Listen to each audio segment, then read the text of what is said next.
असहयोग आंदोलन से लेकर भारत छोड़ो आंदोलन तक के दृश्य आपने देखे ही होंगे। गांधी की दांडी मार्च की तस्वीरें भी देखी होंगी और अंबेडकर के महार सत्याग्रह के दृश्य भी देखे होंगे। आंदोलनों की नींव पर हमारे पुरखों ने आज़ादी की इमारत बनाई। इस इमारत में रहते हुए हम आंदोलनों की उस नींव को देखकर आनंदित होते हैं। लेकिन सुनिए, आंदोलनों के जरिए आज़ादी पाने वाले देश में आंदोलनों, विरोध प्रदर्शनों का अधिकार खत्म होने की दिशा में है। सिटीजनशिप अमेंडमेंट कानून यानी कि CAA लोकसभा चुनाव 2024 से पहले असम में लागू होगा। गृह मंत्री अमित शाह के इस बयान के बाद विपक्षी दलों ने चेतावनी दी कि अगर CAA लागू होता है तो असम बंद होगा। बंद की इस चेतावनी के बाद असम के DGP ज्ञानेंद्र प्रताप सिंह ने कहा कि अगर बंद होता है तो बंद के कारण एक दिन में असम को 1643 करोड़ रुपयों का नुकसान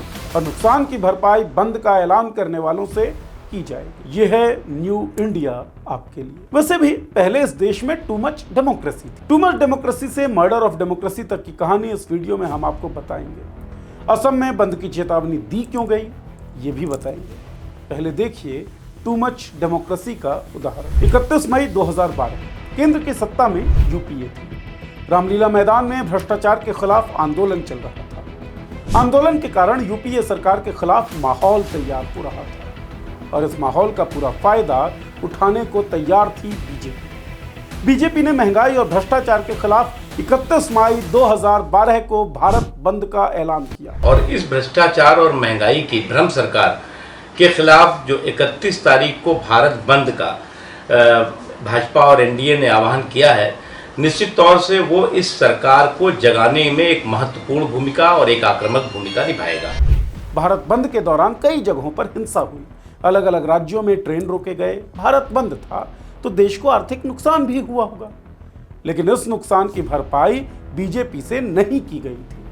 आप सोच सकते हैं कि ये टू मच डेमोक्रेसी की स्थिति थी, लेकिन संविधान के हिसाब से ये डेमोक्रेसी भर था। 2012 में रामलीला मैदान वर्सेस गृह सचिव, यूनियन ऑफ इंडिया और अन्य इस मामले की सुनवाई में सुप्रीम कोर्ट ने कहा कि इकट्ठा होना और शांतिपूर्ण विरोध प्रदर्शन करना नागरिकों का मूल अधिकार है जो उनसे कोई नहीं छीन सकता। लेकिन असम के DGP ज्ञानेंद्र प्रताप सिंह कह रहे हैं कि बंद का ऐलान करने वालों से 1643 करोड़ रुपए रिकवर किए जाएंगे, क्योंकि असम के GDP के हिसाब से एक दिन के बंद से असम को इतने करोड़ रुपयों का नुकसान होगा। इस रिकवरी का आधार है गुवाहाटी हाईकोर्ट का एक फैसला।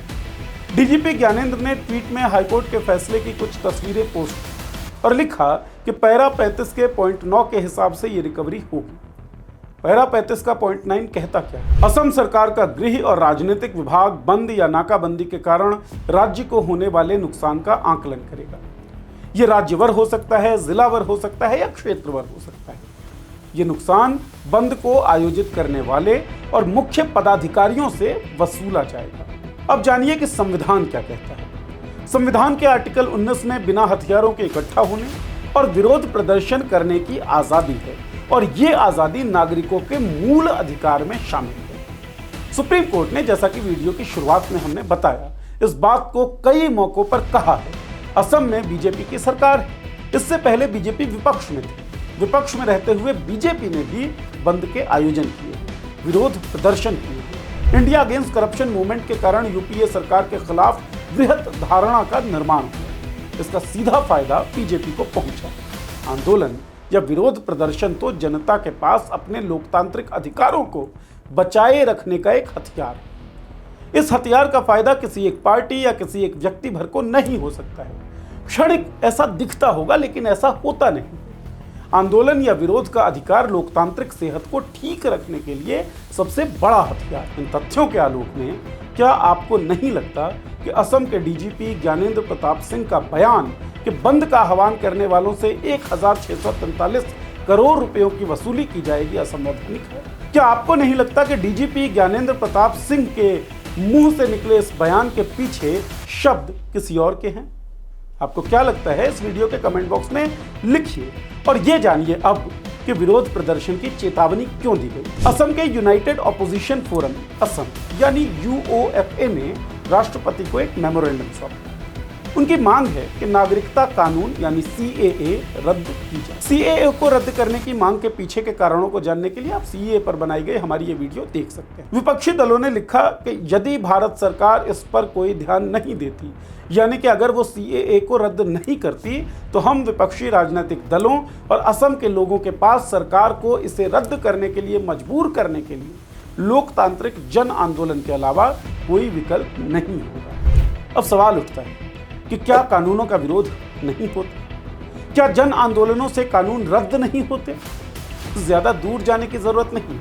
सितंबर 2020 में किसानों ने 3 कृषि कानूनों के खिलाफ उन्हें रद्द करने की मांग के साथ आंदोलन शुरू किया। लगभग सवा साल बाद 19 नवंबर 2021 को भारत सरकार ने संसद में विधेयक लाकर कृषि कानून रद्द किया। कि शायद हमारी तपस्या में ही कोई कमी रही होगी। कानून देश के लोगों के लिए लाए जाते हैं। अगर लोगों को उससे नाराजगी है या लोगों के एक तबके को उससे नाराजगी है, तो उस नाराजगी को व्यक्त करने का मौका देना ही तो लोकतांत्रिक व्यवस्था का आधार है। और यह मौका हमारा संविधान हमको देता है। अरे हो सकता है कानून पास करने वालों से गलती हुई हो सकता है उन्हें एहसास हो कि उनकी तपस्या में कमी रह गई है, जैसा एहसास 15 महीने चले किसान आंदोलन के बाद PM मोदी को हुआ था कि शायद हमारी तपस्या में ही कोई कमी रही होगी। तो जरूरी है कि प्रोटेस्ट के अधिकार को, विरोध के अधिकार को कुचला ना जाए। विरोध का यह अधिकार लोकतंत्र की बुनियादों को तय करता है और लोकतंत्र की दिशा को भी तय करता है। आंदोलन वो शय हैं जिनके जरिए हमने आज़ादी पाई, और आंदोलन ही वो शय हैं जिनके जरिए हम इस आज़ादी को मेंटेन कर सकते हैं। आंदोलनों को कुचलने का मतलब डेमोक्रेसी को कुचलना है। आपको क्या लगता है? अपनी राय इस वीडियो के कमेंट बॉक्स में लिखें। अगर वीडियो ठीक लगी हो तो इसे शेयर करें, लाइक करें और हमारे चैनल को सब्सक्राइब करें ताकि इस तरह की वीडियोस आपके सामने तक आती रहे। बहुत बहुत शुक्रिया।